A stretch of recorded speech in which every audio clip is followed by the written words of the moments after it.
Viktor Frankl said, "Everything can be taken from a man but one thing, the last of the human freedoms. To choose one's attitude in any given set of circumstances, to choose one's way." This is Finding Human with Sue Jackson. Stay tuned for the next hour as Sue explores the human psyche, what makes us tick, and how to live better, more fulfilled and more meaningful lives. Only on 101.9 High FM. Hello, this is Sue Jackson on the Finding Human program on 101.9 High FM. Today, I am very pleased to welcome Hillel Fuld in Israel. Welcome, Hillel. I was actually terrified that we were going to cross lines or something, but our topic today is Am I Welcome? But before we go on, I would like to dedicate this program to Hillel's brother Ari and to the hostages still held in the tunnels of Gaza. Hillel will tell us about his brothers shortly, but I just want to tell you who Hillel is, but there's a lot to be told. He was born in New York City to an Orthodox Jewish family. His father was Rabbi Yonah Fuld, and served as principal of Salanta Akiba Riverdale Academy. As a teenager, Hillel, you moved with your family from the United States to Jerusalem, and you graduated with a BA in political science from Bar Ilan University in Tel Aviv. And then you spent your career in Israel's high-tech industry. Now you are living in Israel and you have, Baruch Hashem, 5 children. I know that you are dubbed Israel's top marketer, but I did read that they said you reached your billionth impressions. What does that mean? First of all, thank you for the introduction. I was born in Queens, not in New York City, just a small correction. Okay, that's wrong for Google. That's okay. So impressions are basically views of my content on the internet. I've now surpassed 4 billion impressions during the war. So basically, just to simplify, it's a view. Someone stops and reads a tweet, reads a post, that is considered an impression. So that's an interesting metric to kind of measure the impact and the amount of people that I'm reaching. So you certainly are reaching a tremendous amount of people. And you work with leading tech entrepreneurs, investors, and visionaries to accompany them on their journey from idea to revenue. And I've heard so much about you, but you also collaborate with leading global brands, including Google, Oracle, Microsoft, Nike. And you are a spokesperson for everything that's good about Israel, I actually feel. And reading some of the comments on your posts, a lot of people are feeling that as well. Hillel, you were also refused entry into Australia, and the news that we've just read now said that the Israeli government are actually refusing visas to certain Australian politicians who want to come in. I would like to start, though, with your brother Ari, if we can, because did Ari have a big influence on your life? I see he was also a real go-getter and believed in the truth. That's correct, yeah. So we're 5 boys. Ari was the one right above me in the lineup. We grew up together. My older brothers were basically out of the house when I was growing up, married. Ari and I grew up together. And he definitely had an influence, and that influence was, of course, magnified as kind of we grew up, and Ari dedicated his life to Israel and used social media to spread the truth. I was using social media to talk about technology, but, we were very kind of parallel universes, and we collaborated many times. We spoke many times, specifically when our enemies would mass report Ari to Facebook and things like that. He would use his little brother to speak to the team at Facebook to try to get his account reinstated. We were definitely working in parallel industries, both using social media. We're going to get back to that shortly. This is Finding Human with Sue Jackson, only on 101.9 High FM. Hello, this is Sue Jackson, and I'm back with Hillel Fuld in Israel. And if you would like to send any messages in, you can on 453-061-894. 8951019.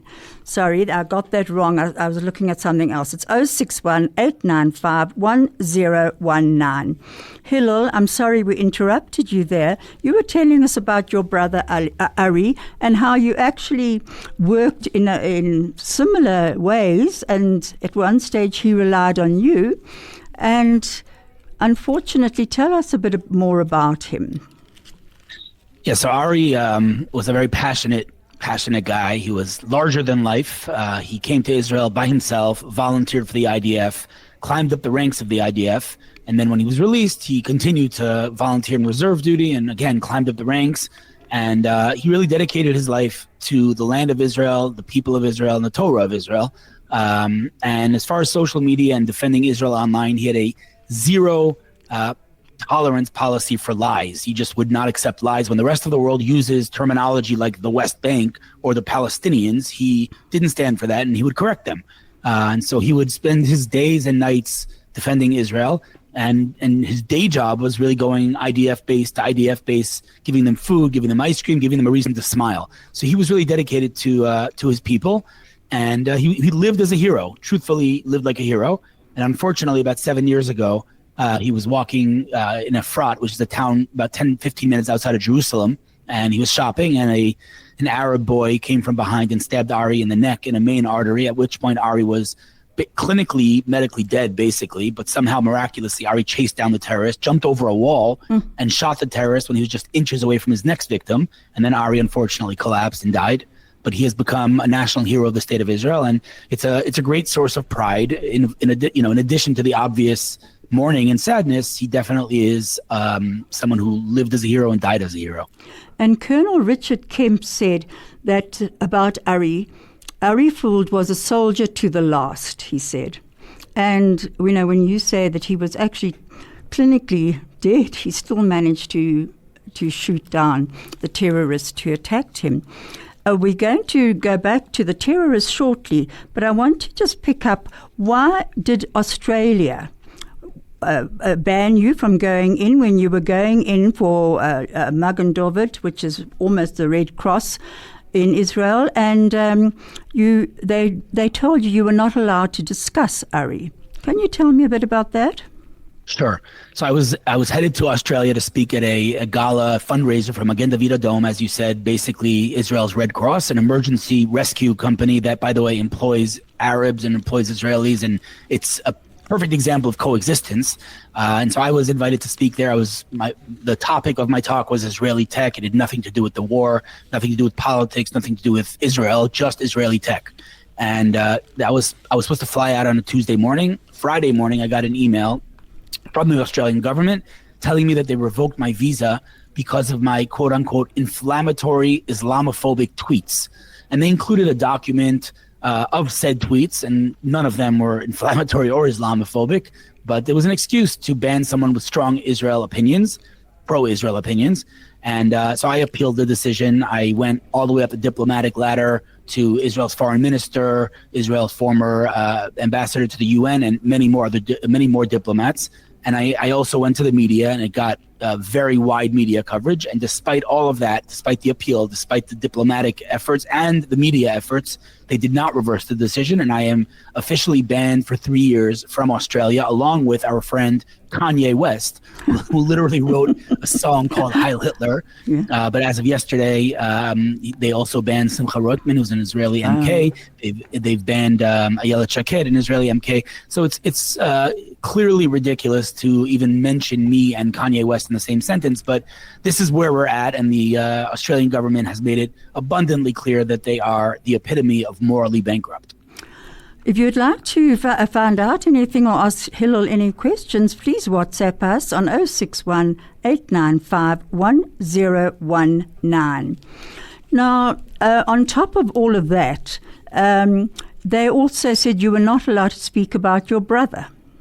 That's right. I got a message indirectly, because I guess whoever said this was not interested in going on record, but I got a message indirectly saying that there is an Australian diplomat who agreed. He said, maybe we can cancel and give you your visa back, but you have to commit to not speaking about your brother in Australia, which is, I mean, it doesn't get more absurd and more honestly vile than that. I'm not allowed to talk about my brother being murdered by a Palestinian terrorist. So, obviously I did not commit to that. And again, at the end of the day, I was and am banned from Australia for 3 years, which again, I can't even, every time I say that, I can't even believe the words that are coming out of my mouth, but here we are. Well, the UN Watch Executive Director Hillel Fuld on Sky News in June this year said about you on Hillel Fuld, he said, an American-Israeli commentator and blogger banned from Australia, going to speak at a charity event. Australia dubbed that he was divisive and Islamophobic. And Hillel found it very surprising because Australian organizations were involved in funding a trip to Australia 1.5 years ago of an open supporter of Hamas, Francesca Albanese, condemned for anti-Semitism by France, Germany, Canada, USA, and Netherlands. But she was embraced by the Australian government. Very pathetic, very, very pathetic. And she's not the only one. I mean, it's clear bias, clear anti-Jewish bias. They've accepted and given visas to pure anti-Semites. But this is, again, they're using their platform of, Islamophobia and all of these ridiculous accusations to just block, pro-Israel activists and Israeli politicians. There's no justification. And even the tweets that they sent me as examples to justify my ban were in no way Islamophobic. I'll give you one example. There was one of my tweets where I said that despite the media reporting that there was a massacre in the humanitarian zone in Gaza, I basically reported that no such massacre took place. And lo and behold, the next day, all of the media redacted that article and made it an apology saying that indeed there was no massacre. So nothing about my tweet was in any way inflammatory or divisive or Islamophobic. It was fact. But, we live in a post-truth world. No one cares about facts. Absolutely. And Mark Twain said, a lie can travel halfway around the world while the truth is still putting on its shoes. We're just going to advert. This is Finding Human with Sue Jackson, only on 101.9 High FM. Hello, this is Sue Jackson, and I'm back with Hillel Fuld. And we are talking at the moment about his ban from Australia when he was just going there for Magen David Adam, and also about his brother Ari.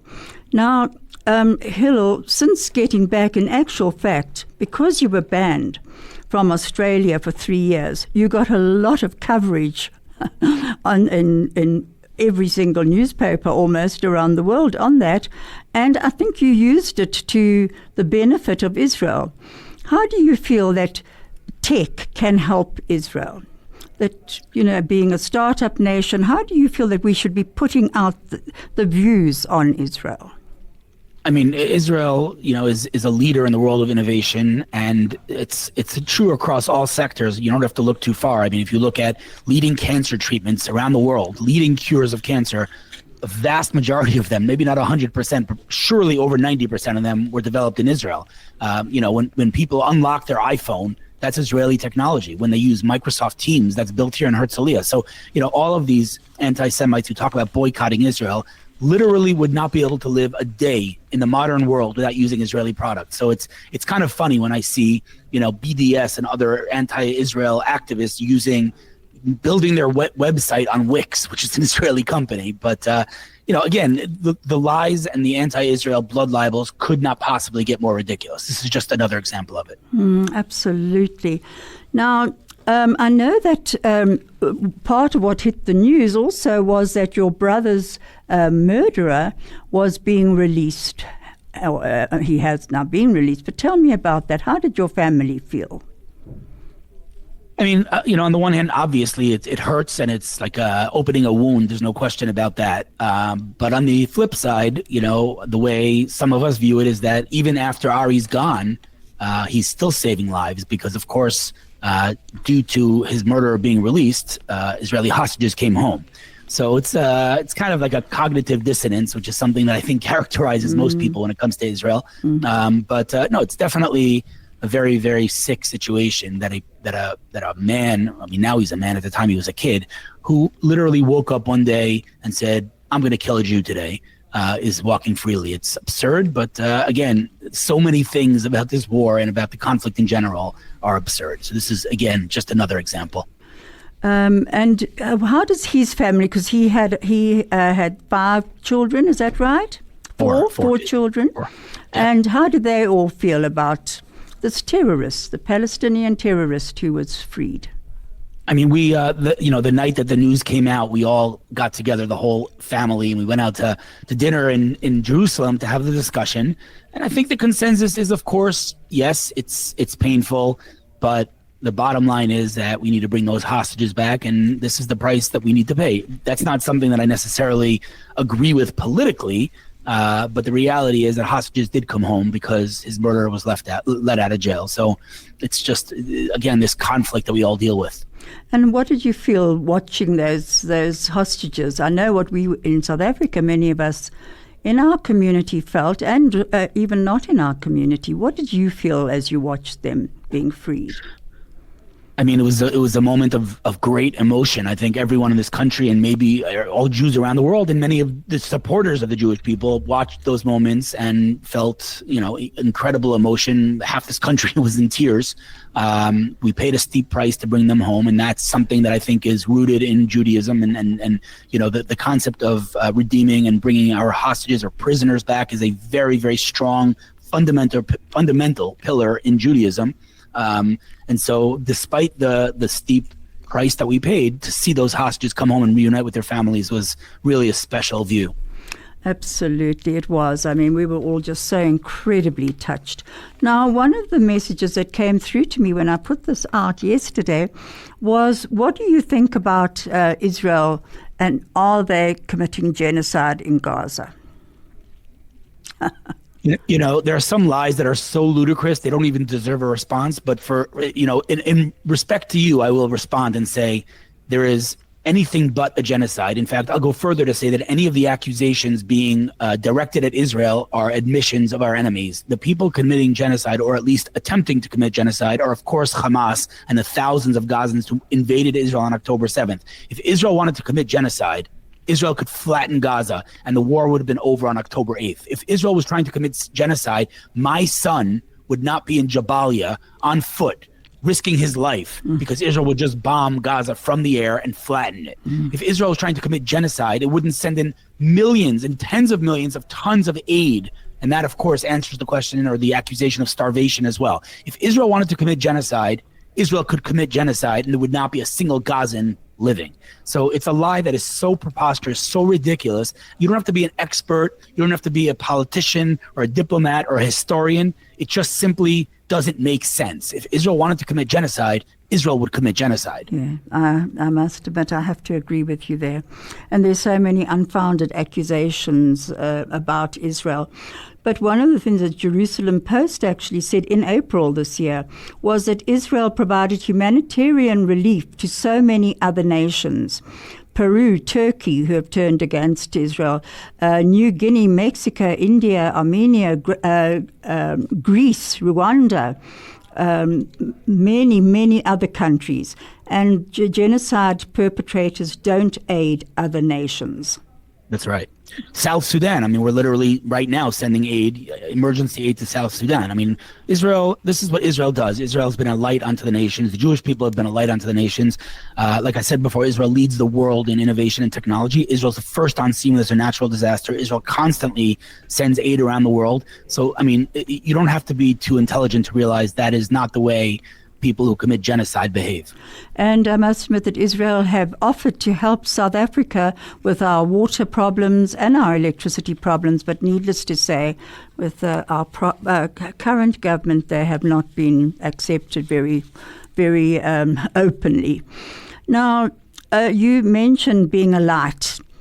What do you actually see for yourself when you say that we almost have, I would say, I think it's an honor to be a light, to take on that role, but it's also something that people say that we say too lightly. That why would we think that we are the light unto the nations? What is your answer to that? You're laughing.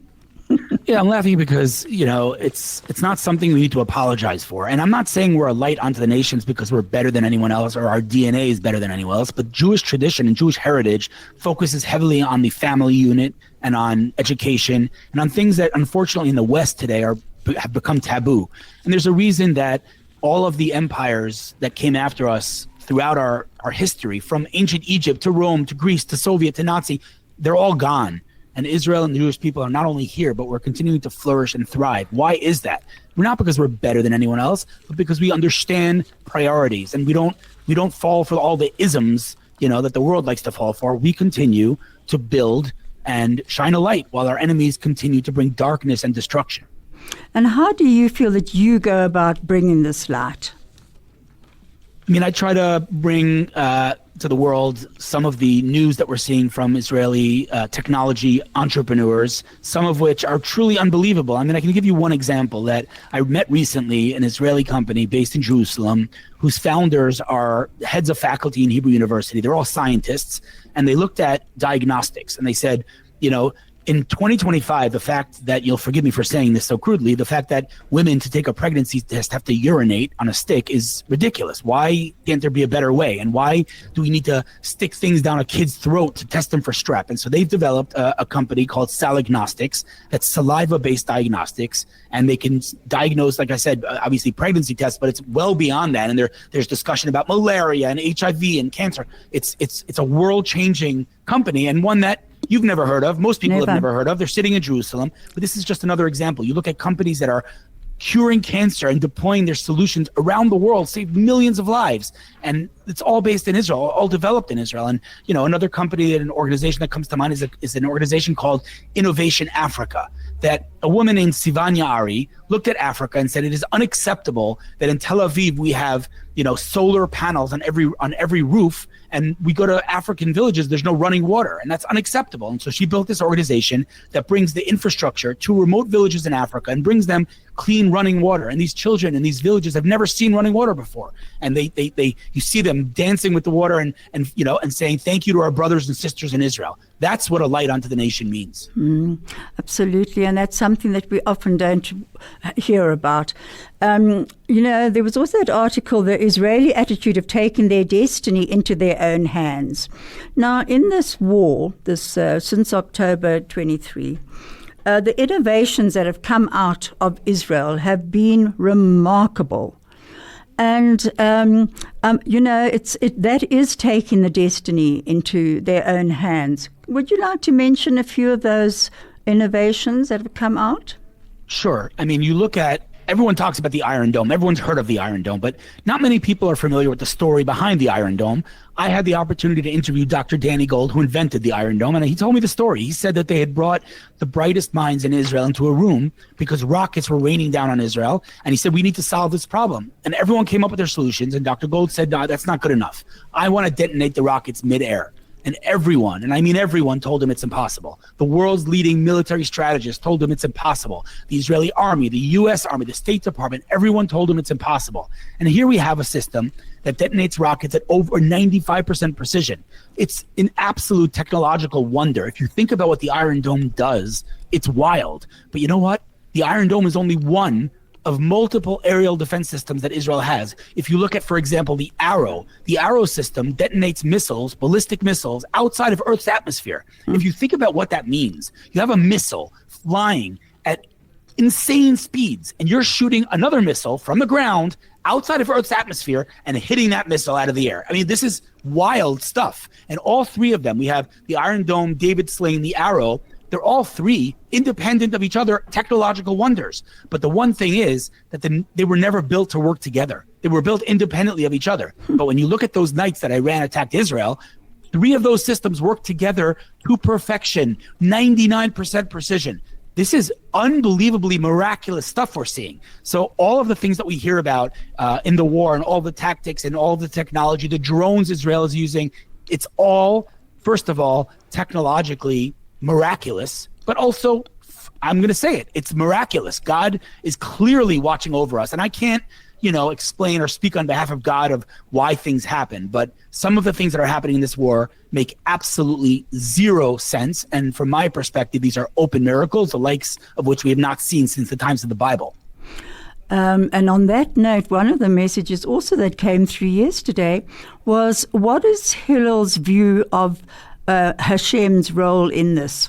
Well, you've just answered that. You really have. It is miraculous. You can't really look at this war and not see God's involvement unless you don't want to see God's involvement. I mean, we talked about the aerial defense systems, but what about all of the rockets and the missiles that weren't detonated by these systems? Where do they fall? And the answer is, we hear this all the time. They fall in empty spaces. Israel is the country of a fingernail. There are no empty spaces here. Okay, where are these things falling? These are unbelievable miracles. I mean, yes, some of them have hit, some of them have caused damage, but if you look at the amount of rockets, missiles, ballistic missiles, drones, and other things that have been fired at Israeli cities in a country smaller than New Jersey, and you look at how few casualties were caused by these, deadly weapons, it just doesn't make any sense. In fact, I'm going to say something slightly controversial, and I'm going to say that if you look at even October 7th, which was, of course, a terribly dark and devastating day, and what I'm about to say does not negate that. But if you look at October 7th objectively, like if you're talking to, the next generation and describing to them what happened on that day, and you say that 5,000 terrorists march into a country smaller than New Jersey with 8 hours to do whatever they want, with unlimited access to automatic weapons, 5,000 terrorists, each one of them just killed 3 people because their goal was to kill as many Jews as possible. If each one of those terrorists only killed three people, not 100, just 3 people, you'd have 15,000 dead Jews.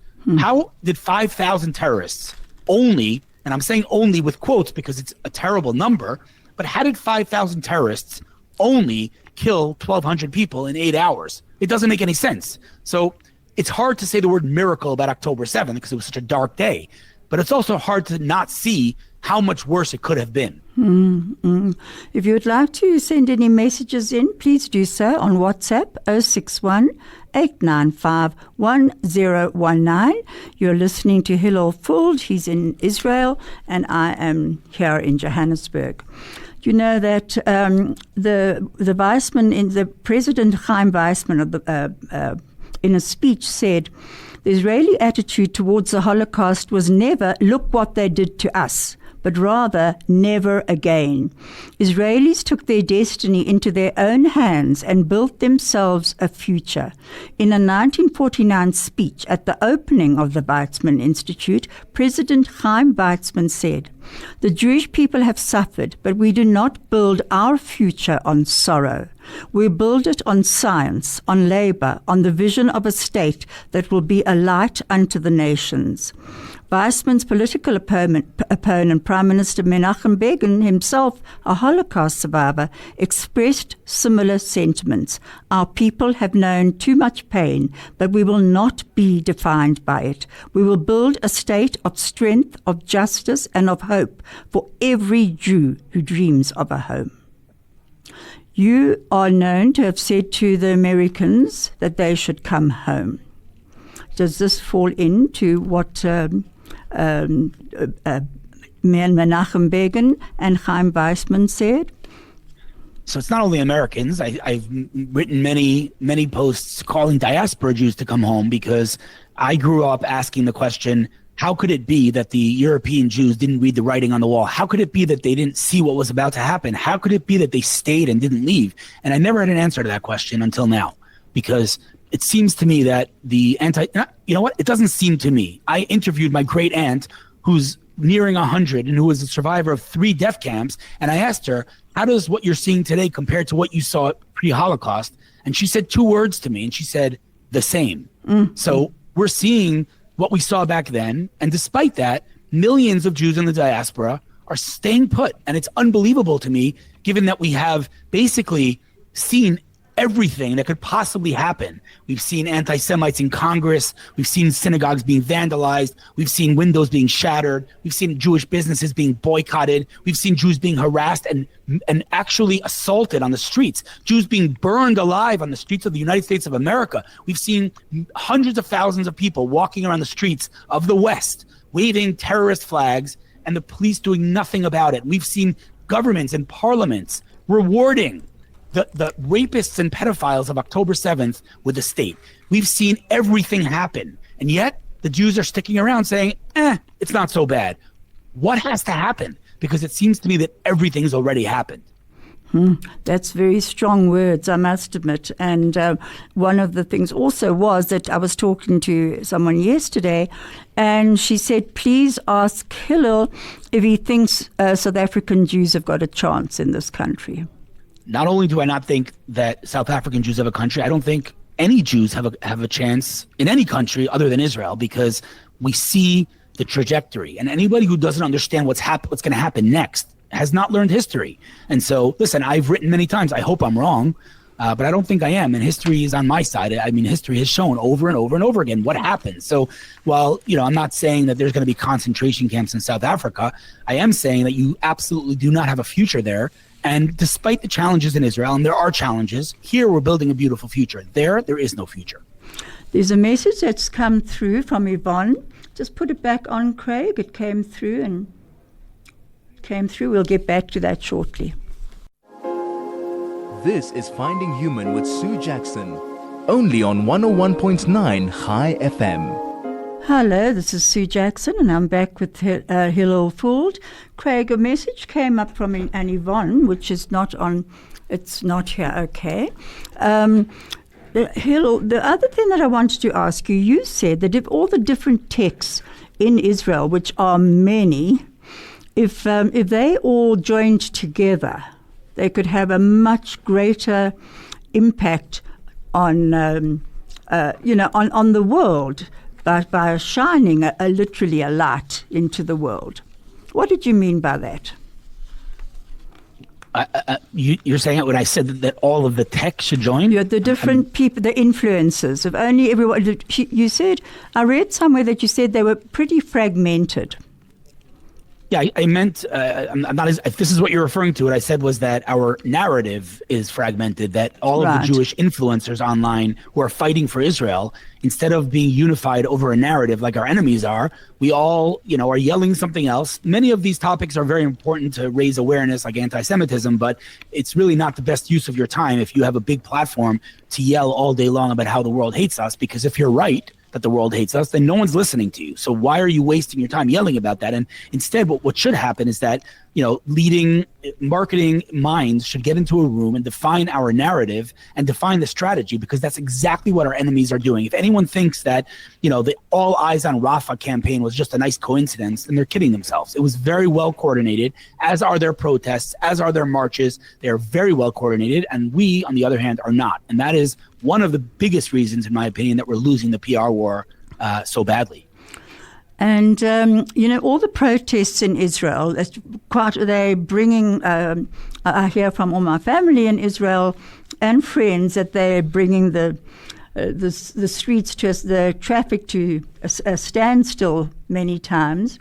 What do you feel about all those protests?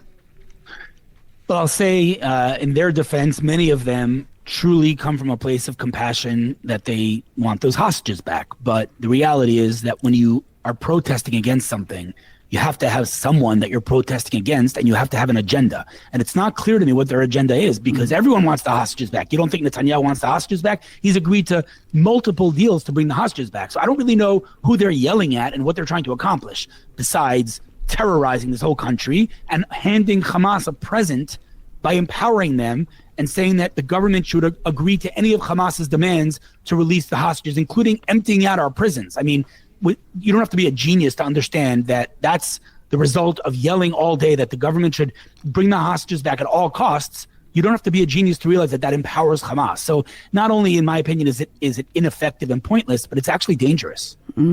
I must admit, I have to agree with you. I have been in Jerusalem a few times when there have been protests and marches, but they've always been fairly light-hearted. Everyone's. I remember going in Jerusalem and suddenly being handed an Israeli flag to hold. It was quite big. And my daughter, she was sort of looking at me and saying, from the hotel window, and she looked down and she saw me running down the street with this Israeli flag and didn't know what I was doing, but I was actually being pushed on by the crowd. It was rather exciting, I must admit. So Israel is known for its protests in Tel Aviv, in Jerusalem, in many areas. But these protests have taken on a different flavor, I feel. And in many ways, I can't help thinking that they are divisive. Am I wrong? You're not wrong. I agree with you. Of course, those people who are protesting will say that it's Netanyahu that's divisive.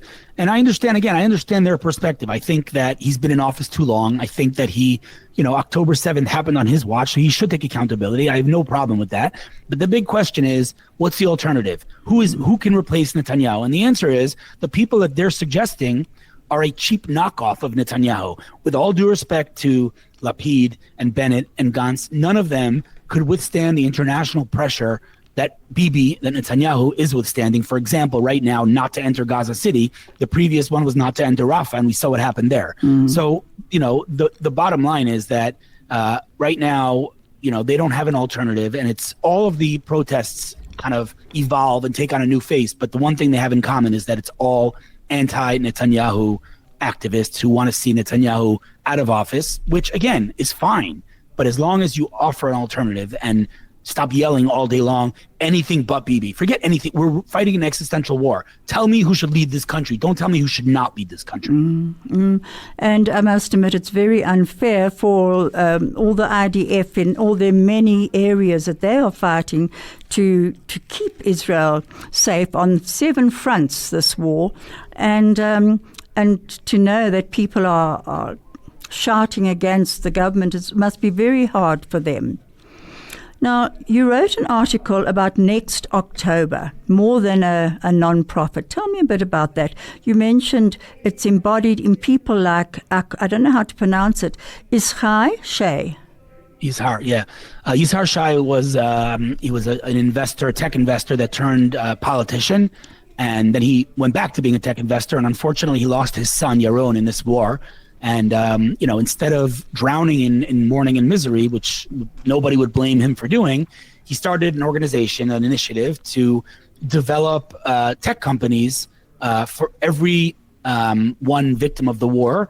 They're going to find a tech company that will, work closely with the family, whether it's calling them on, before every holiday or, whatever, celebrating the lost one and things like that. So he's kind of bridging the gap between this war and the technology ecosystem, and it's a beautiful initiative, especially given what brought him to do that, the loss of his son, and I think that that's a nice maybe representation of our story, right?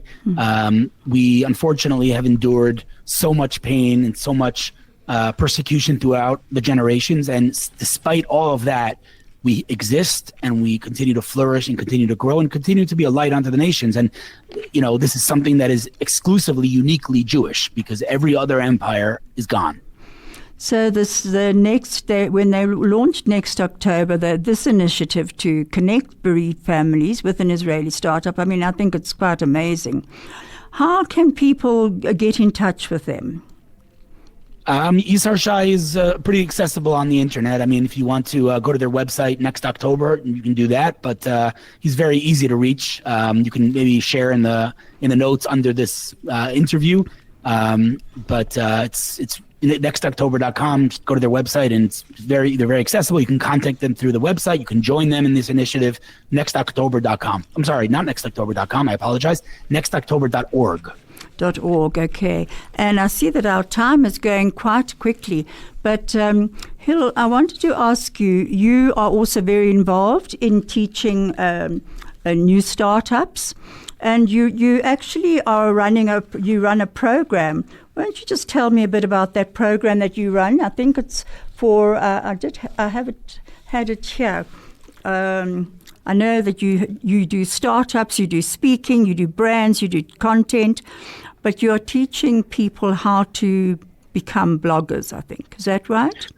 I'm helping them, be successful entrepreneurs. I have several programs, whether it's mentoring one-on-one or, I have a community where they can join the community for like a small fee and get exclusive content about Israel, about entrepreneurship, about leadership, and other things.